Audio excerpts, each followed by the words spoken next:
Hey, how you doing? Rob from Jeffco Jeep. Here working on a 99 XJ Cherokee. We're going to do some ignition parts on it, plug wires, cap and rotor, oil change, just a couple maintenance things. What I'm having is a little issue in my last gear.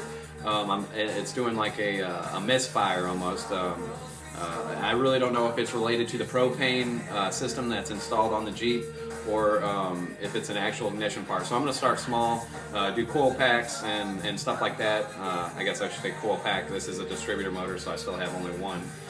But yeah, I will do that and see what happens in the future. I will try to keep you posted with as much stuff on this, and we'll go from there. But it might be a transmission thing. I hate transmissions, but I do have another transmission waiting to go in it, along with another transfer case that I want to put in there. So, bear with me. We'll go from there. Jeffco Jeep, and we'll see you next time.